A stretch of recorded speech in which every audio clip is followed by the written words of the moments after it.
¿Te has preguntado por qué el voltímetro se conecta en paralelo y el amperímetro se conecta en serie? Bien. Esto es debido a que en un circuito la intensidad depende de la resistencia equivalente total. Y esa intensidad será la misma para todos los componentes que se encuentren conectados en serie. Por ejemplo, en este sistema tenemos dos resistencias, una de 10 kiloohms y otra de 6 kiloohms, frente a 10 voltios. Su resistencia equivalente es 16 kiloohms y su intensidad es la misma en todo el circuito, 0.63 miliamperios. En cambio, en paralelo, esa intensidad es distribuida. No voy a dar una clase de cuál es la resistencia equivalente en paralelo porque hay otros videos de YouTube sobre eso.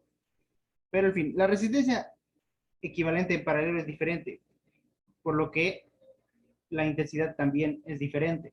Pero esa intensidad, que en este caso es 2.67 miliamperios, se distribuye para las dos resistencias que están en paralelo. O sea, la suma del 1 miliamperio que recibe los 10 kiloohms y el 1.67 miliamperios que recibe los 6 kiloohms suman la intensidad que recibe la resistencia total. Por otro lado, el voltaje se distribuye proporcionalmente a la resistencia de todos los dispositivos. Una resistencia mayor recibe un voltaje mayor, y aún con eso cumple la ley de Ohm, que dice que el voltaje es igual a la resistencia por la intensidad. Okay. Aquí hay 10 voltios, y en la resistencia de 10 kiloohms recibe más voltaje que la que recibe la resistencia de 6 kiloohms. En cambio, el voltaje en paralelo es el mismo. Un ejemplo de esto es cuando conectas a un tomacorriente o a una extensión dos o más aparatos, como por ejemplo ahora mismo al tomacorriente está conectado el monitor, la computadora, el, el cargador del celular, etc. Todos ellos reciben el mismo voltaje, aunque la potencia será la suma de las potencias de los demás aparatos. Eso dependerá de que esté conectado, de su resistencia, etc. Así que, en resumen, el voltaje en serie se distribuye y, y en paralelo es el mismo. En cambio, con la intensidad ocurre al revés, siempre respetando la ley de Ohm. Ahora, todos estos dispositivos de medición tienen un galvanómetro, un dispositivo que cuando recibe corriente gira. Y ahora, hay un caso por el cual el voltímetro ideal debe tener una resistencia infinita y el amperímetro ideal debe tener una resistencia cero. Bien. Como ya dijimos, el voltímetro se conecta en paralelo porque en paralelo se recibe el mismo voltaje. Y el amperímetro se conecta en serie porque en serie todos los aparatos reciben la misma intensidad. Pero asimismo, como el galvanómetro, o sea, los medidores tienen una resistencia interna, esta resistencia afecta al circuito.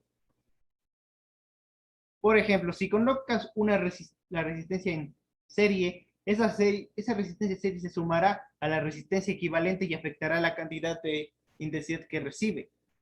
Asimismo, si conectas la resistencia en paralelo, la resistencia equivalente a esa también se verá afectada. Así que lo ideal es que en el voltímetro la resistencia sea infinita. De ese modo es el equivalente a tener un circuito abierto. O sea, es como al tener, como en un circuito en paralelo, la fórmula es 1 sobre el inverso, sobre la suma de los inversos. Eso sería como 1 sobre la resistencia de la que estás midiendo, más 1 sobre infinito. Y para los que sepan cómo funcionan los límites, 1 sobre infinito es el equivalente a 0. Entonces, de ese modo, no afectaría a la resistencia equivalente y recibiría la misma cantidad. Por otro lado, como la resistencia del amperímetro se conecta en serie se suman. Entonces, si la resistencia fuese 0, recibiría la misma cantidad sin afectar al circuito. ¿Listo? Eso ha sido todo. Ah, cierto, lo olvidaba.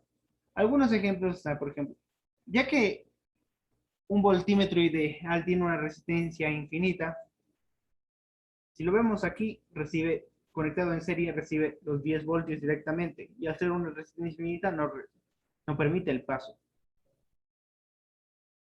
Aquí está, por ejemplo, si conectamos uno al inicio y otro al final, se distribuye entre los dos. Bien, muchas gracias.